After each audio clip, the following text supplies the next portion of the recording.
On December 31st, the so-called death tax will revert to 2001 levels unless something can be done to change it. We recently sat down with several members of Congress to hear their perspective about what's ahead.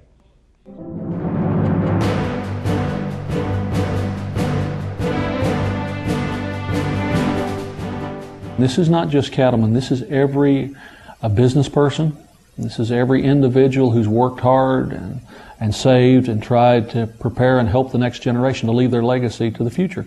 And that's farms, that's ranches, that's business, that's just a variety of things.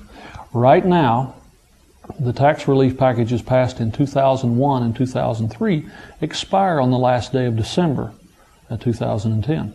If Congress does not move by legislation to extend those. What does that mean? That means the death tax that was phased out this year, 2010, under present federal law, there's not an estate tax. If that's not extended, come January 1, the estate tax goes back to where it was in 2001. I've been a long-time advocate of the elimination of the state tax, and obviously that's where we are right now. But frankly, for the long term, in order to put some certainty in the process, it's important, number one, that we deal with it before the end of the year, before the exclusion goes back to $1 million and the tax rate goes to a maximum of 55%, and that we allow farmers and ranchers all across America to be able to plan their estates with certainty. This is long overdue. I'd like to get rid of it. But that's not possible. The votes are not there.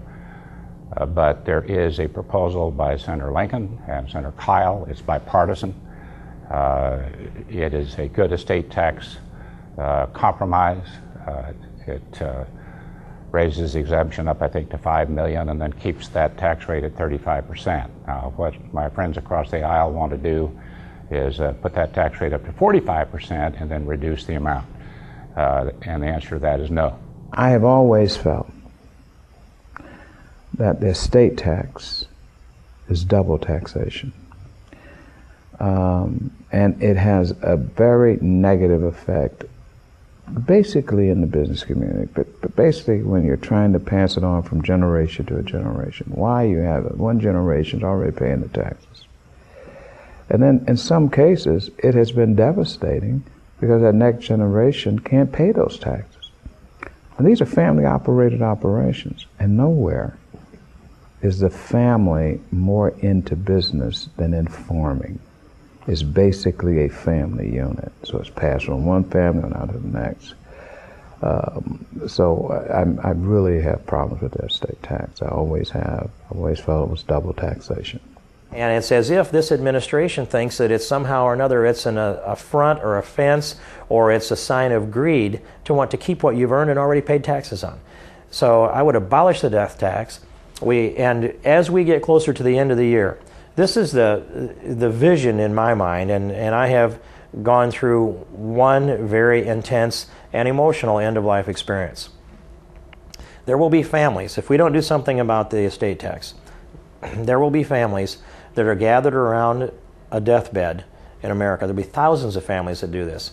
They'll join hands, they'll pray, they'll confer, they might draw straws to see who has to make the announcement or make the decision. But there'll be thousands of Americans who are either making a decision on whether to plug into life support a loved one near the end of the year or unplug someone who is on life support near the end of the year. These are very, very difficult decisions. They're the hardest decisions you'll make in a lifetime. And to think that you have to make that decision within the context of, if the clock strikes midnight, it's a 55% tax on all of your estate, save the first man. That is a cruel and diabolical and immoral position to put a family into. And then I started to think, what's worse than that? What if, and some of these family members, some of those who are terminally ill, will be conscious, they'll be aware, and they will say to their children, do not keep me alive past midnight. I don't want you to have to pay the tax on my life's work. I want you to have it all, and another day or two in my life is not worth the price that you have to pay the tax to Uncle Sam. It's issues like the death tax that NCBA is battling every day on Capitol Hill. Please join us in the fight. Call us at 1-866-USA-BEEF or visit us at beefusa.org.